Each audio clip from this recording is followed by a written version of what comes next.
Welcome to Nedex International. As a result of intelligence reports, the facts have emerged, answering questions about who supports each side. For reliable news, please like the video and subscribe to our channel. Let's move on to the details. The critical move has come from Ukraine. Successive intelligence reports have revealed the truth about North Korea. Ukrainian intelligence made a recent statement in Korean, calling for surrender. For the first time, the allegations that North Koreans received education in Russia have been put on solid footing. However, everything is mixed up with each other. The Russian military's involvement in the war with North Korea has been recorded as the basis for many countries, such as South Korea, to react directly. A rather tense process has begun in the recent times of the war between Russia and Ukraine. The change in the policies of the Russian army towards Ukraine has emerged with this. As the Russian army is facing many difficulties in a regional sense, it has started to make requests for support and to create a new front against Ukraine. At this point, more than one excluded country such as Russia came to the fore. The first of them was Iran, and the other was North Korea, which was not even traded due to its unstable behavior in the international arena. The fact that North Korea has a completely isolated structure, and this isolated attitude has turned into a basic dynamic that, when combined with nuclear power, can pose a threat to the whole world, was seen as the beginning of a process of change in all areas. As a result of this, it was of great importance that the policies to be followed against the Russian army were both necessary and broad enough to have an impact from a regional point of view. North Korea's attitude has always been in direct proportion to an anti-Western process.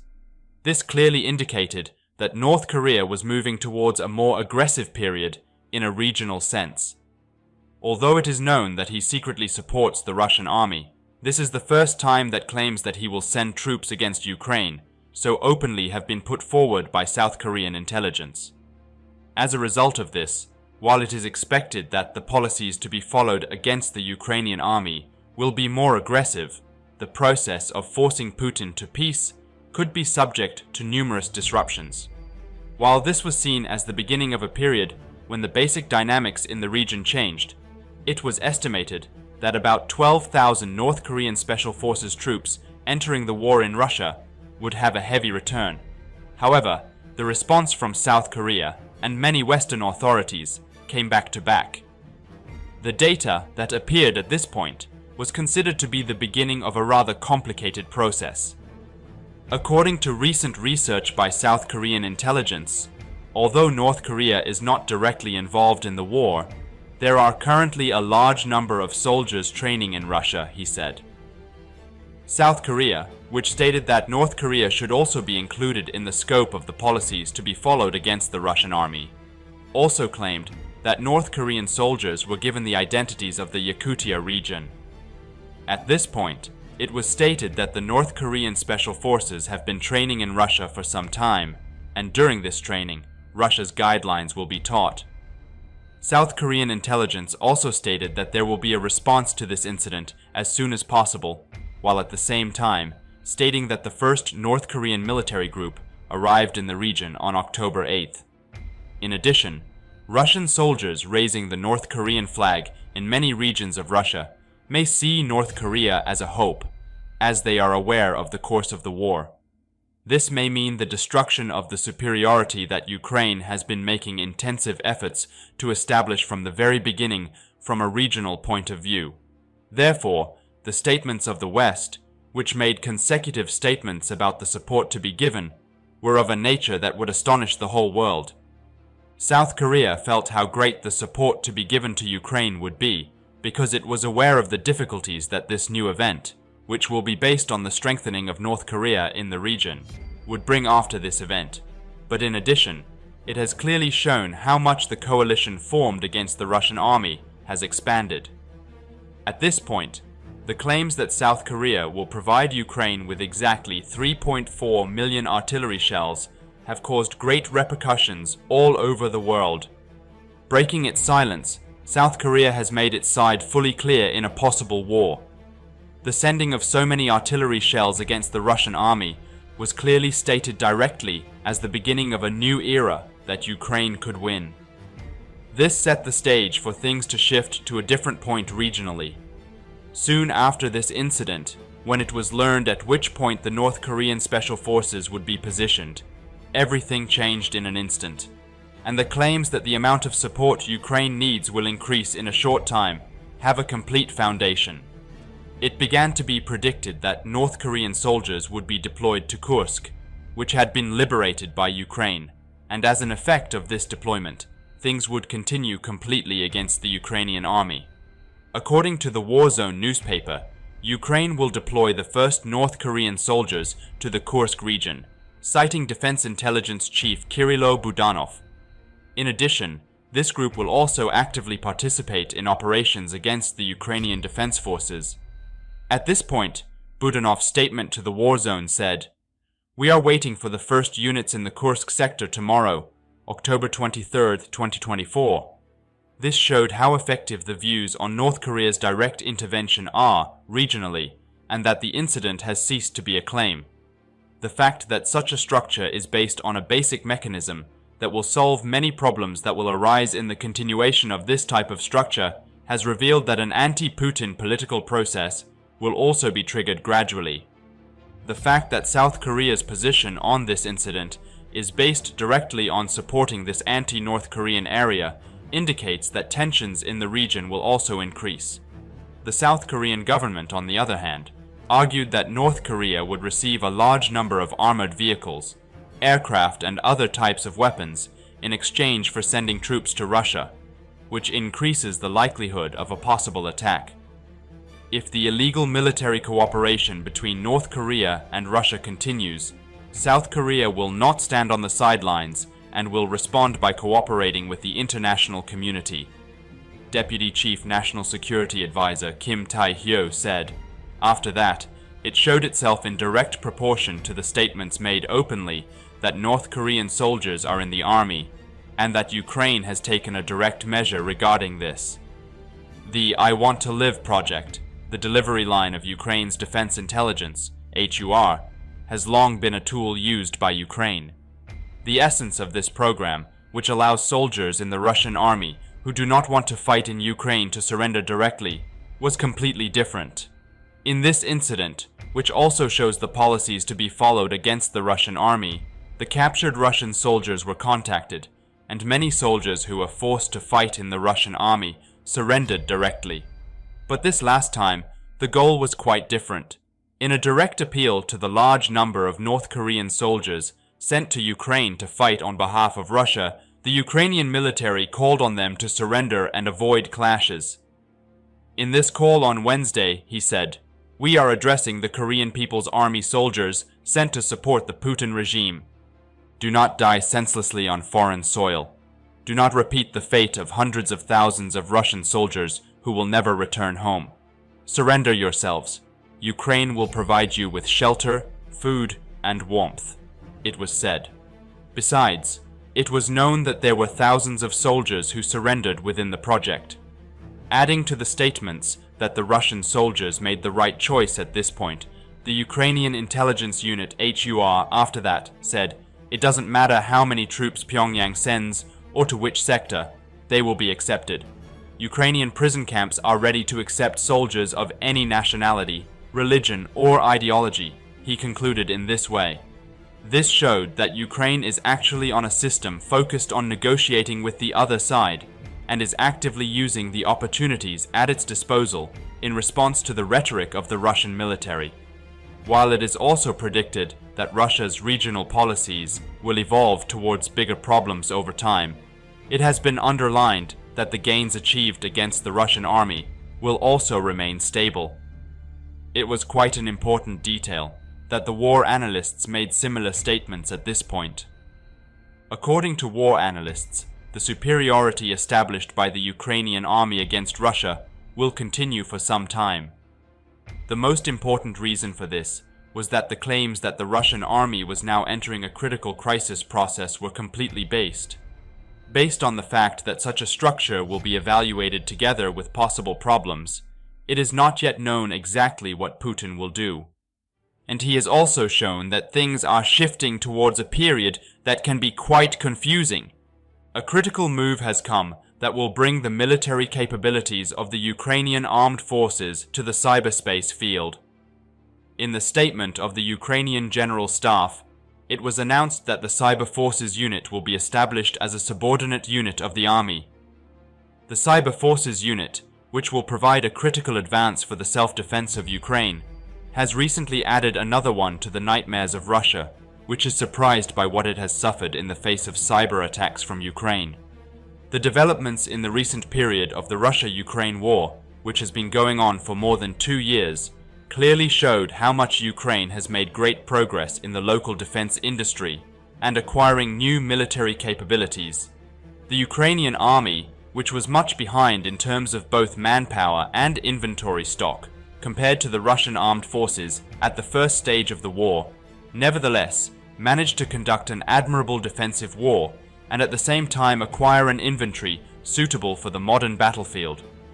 The biggest advantage of the Ukrainian army in this process was the investments made by the Kyiv administration in the domestic defense industry and the actions taken by the army chain of command.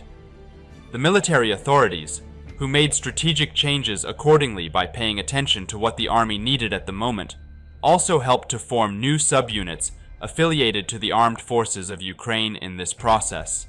The Ukrainian Unmanned Forces Unit, which has completely changed the balances on the battlefield in recent months among these units, has been extremely effective in achieving many critical victories for the army using unmanned aerial vehicles. Not content with this, the Ukrainian General Staff has decided to establish another new unit in order to add a new dimension to the war and make their defensive struggle against the occupying Russian forces more effective. Russia, which is facing a major financial and military crisis in the face of the recent cyber attacks organized by Ukraine, has literally woken up to a nightmare with the announcement of the Cyber Forces Unit affiliated to the Armed Forces of Ukraine. The Cyber Forces Unit, which is currently undergoing the necessary preparations for its establishment in a draft concept, was recently brought up during the working meeting. The meeting, which was attended by deputies of the Verkhovna Rada Security and Defense and Intelligence Committee, military representatives and a large number of experts, was initiated under the leadership of Lieutenant General Anatoly Barhilevich, Chief of the General Staff of the Armed Forces of Ukraine. At the meeting, where the experience of cyber forces units in leading countries of the world, such as the United States, was brought up, it was noted that the Armed Forces of Ukraine also needs a similar subunit. Noting that the basic provisions for the establishment of this unit are currently being reviewed, Chief of the Ukrainian General Staff Barhilevich noted that the experience of the Ukrainian Armed Forces and other units of the Ukrainian Defense Forces in cyberspace has been analyzed since the first day Russia launched a full-scale armed offensive. Arguing that the military capabilities of the Ukrainian army will increase significantly thanks to the establishment of this new Cyber Forces Unit, Barhilevich said that, however, operating in cyberspace, which is a completely independent operational from land, sea, air, and space fields, will also make a great contribution to the future process. After the meeting, the officials of the Ukrainian General Staff shared more details about the meeting and the Cyber Forces Unit via the official Telegram account, and said that they are currently determining the main tasks and functions of the cyber forces according to the distribution of tasks among the armed forces. Currently, the decision of the Ukrainian Defense Ministry, taken in the first week of October, can be interpreted as a preliminary step or preparation of the Cyber Forces Unit currently in question. Together with the aforementioned decision, the Ministry of Defense of Ukraine announced that they had created a new subunit under the name of the Cyber Incident Response Center. It is known that the Cyber Incident Response Center, announced via the official website of the Ministry of Defense of Ukraine, will be coordinated by Katerina Chernogorenko, Deputy Defense Minister responsible for digitalization. Speaking about the new administrative unit she is responsible for, Katerina Chernogorenko said, "The creation of a Cyber Incident Response Center within the Ministry of Defense is an important and necessary step for a country that is struggling and defending itself.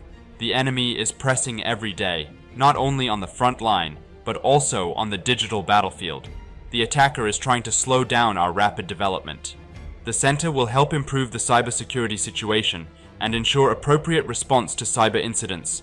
It is said that cyber incidents will be monitored every hour of the day at the center where military personnel will be assigned, and that there will be no loss of time in cases requiring instant intervention. The Ukrainian cybersecurity team, which has served within the Innovation Center affiliated to the Ministry of Defense in the past, will be able to make much more effective and instantaneous moves thanks to this new unit, where research and activities will be organized only for incidents such as cyber attacks. At the same time, the area of responsibility of the Ukrainian cybersecurity team, which will be expanded even more than before, is described as intervening in cyber incidents and cyber attacks, eliminating the consequences of these attacks, and taking measures to protect the information and communication systems of the Ministry of Defense. However, this unit will not have a defense-oriented field of activity only. The Cyber Incident Response Center, which is also required to be in constant interaction with the Ukrainian Defense Forces, will thus enable the army to take more careful steps on the active battlefield and distinguish enemy targets. As you may remember, on September 23rd, it was revealed that the Ukrainian Defense Forces were detecting 12,000 enemy equipment per week through an artificial intelligence platform called Avengers. It is worth recalling that this artificial intelligence platform was developed by the Innovation Center affiliated to the Ministry of Defense of Ukraine. Considering that some experts working at the Innovation Center will now work at the Ukrainian Cyber Incident Response Center, it is extremely likely that the army will organize much more pinpoint operations in the future.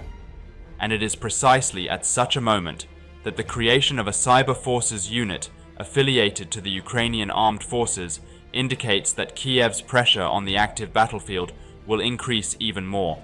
However, the main point of concern for Russia is the possibility that these investments and activities of Ukraine in cyberspace will lead to new and larger cyber attacks. As it is known, there is a special hacker group formed by volunteer IT personnel of Ukraine. On June 20th, 2024, this volunteer hacker group launched the largest DDoS attack in history against the general banking system of Russia, crashing many banks in Russia and bringing banking transactions to a standstill. During the process, similar hacker attacks were carried out on the official website of many enterprises supplying equipment to the Russian armed forces. These cyber attacks, which have led the invading Russian forces to be dragged into a major crisis in terms of logistics and financing, also reveal Russia's vulnerabilities in cybersecurity. Therefore, the creation of a new army unit by the Ukrainian General Staff under the name of Cyber Forces and the establishment of a Cyber Incident Response Center by the Ukrainian Defense Ministry can be interpreted as an indication that Russia may be subjected to heavier blows in the cyber field in the future. In addition to announcing that the work on the Cyber Forces unit is continuing, the officials of the Ukrainian General Staff, who continue to share daily reports on the enemy's casualties, stated that 1,240 Russian soldiers were neutralized during the clashes on Wednesday, October 23rd. Including this number, the Ukrainian authorities claim that the Russian armed forces have lost 680 soldiers since February 24, 2022, when they launched a full-scale invasion attempt, along with 90 tanks, 18 Tu-54 armored combat vehicles, 27 Tu-86 vehicles and fuel tanks, 19 719 artillery systems, 1,236 multi-barrel rocket launchers, 981 air defense systems, 369 aircraft, 329 helicopters, 17 597 unmanned aerial vehicles belonging to the Russian army throughout the process. He underlined that 28 ships and boats and a submarine were destroyed. The Moscow administration, which could not effectively evaluate the superiority of manpower and military inventory that it believed would ensure the victory of the war in a few months, has now come to the point of losing this superiority completely. Experts who think that if the process continues like this, the Russian army will not be able to find enough troops and equipment even to defend its own border areas, have made critical claims that Ukraine is moving step by step towards full independence victory. The Ukrainian Marine Infantry managed to make progress in Kursk and to take revenge on the Russian forces that grossly violated the international rules of war days ago with a single operation. The Ukrainian army, which launched an offensive against the villages of Zeleny Shliak and Novoivanivka, connected to the Kursk Oblast of Russia, seized dominance at both points. The Russian forces, unable to protect even their own territory, have paid a very heavy price for the destruction they have caused. The developments in the recent period of the Russia-Ukraine war, which has been going on for more than 2 years, have literally baffled war analysts. As you may recall, Ukrainian President Volodymyr Zelensky appointed Colonel General Alexander Syrsky as Commander-in-Chief in accordance with the decision he took in February 2024. Unlike his predecessor, Valery Zaluzhny, Syrsky, who began to implement a new and completely offensive war strategy, thus enabled the Ukrainian army to exert a much heavier pressure on the battlefield, especially in the second half of the year. Proving to the whole world how much its cross-border operational capabilities have improved within the scope of this new strategy, the Ukrainian army has completely changed its roles in the war, with the ground operation they organized against Russia's Kursk Oblast on August 6, 2024. Russian forces, which have still not managed to stop the Ukrainian ground operation that has been going on for more than 2 months, have repeatedly begun to violate the international rules of war, as they have done many times during the war. One of these actions, which made Moscow the focus of criticism and sanctions all over the world, took place on October 10th in the village of Zeleny Shliak, Kursk Oblast. Soldiers of the Russian 155th Marine Infantry Brigade neutralized Ukrainian soldiers who tried to surrender as a result of the clashes. The revenge operation, organized by Ukraine days later, made the Russian forces pay the price of war crimes very heavily. The 501st Battalion of the Ukrainian 36th Marine Infantry Brigade took part in the aforementioned revenge operation.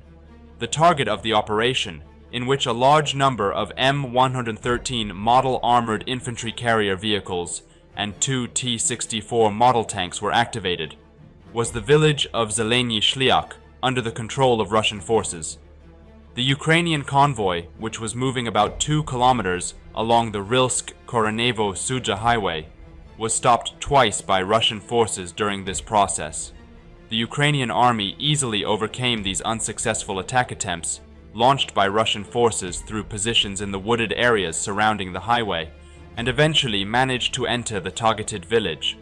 The Ukrainian 501st Marine Infantry Battalion, which launched the attack with the support of the regional defense forces and fighters of the Ukrainian 47th Mechanized Brigade, literally gave the Russian forces in the village a nightmare. During the first phase of the attack, a Ukrainian T-64 tank emitted smoke in order to take cover.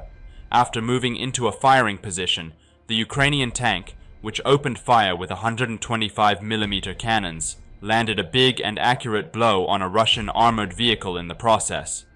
Ukrainian drone operators, who have been following the battlefield at all times during the conflict process, stated that 5 Russian soldiers were neutralized. Tank fire, supported by FPV model attack type unmanned aerial vehicles, ultimately succeeded in repelling the mechanized counterattack attempt of the Russian forces. The War Archive Telegram channel, known to be connected with the Ukrainian security services, shared the geographical location of the battlefield and the locations of Russian positions destroyed and Russian equipment destroyed during the Ukrainian withdrawal via a map.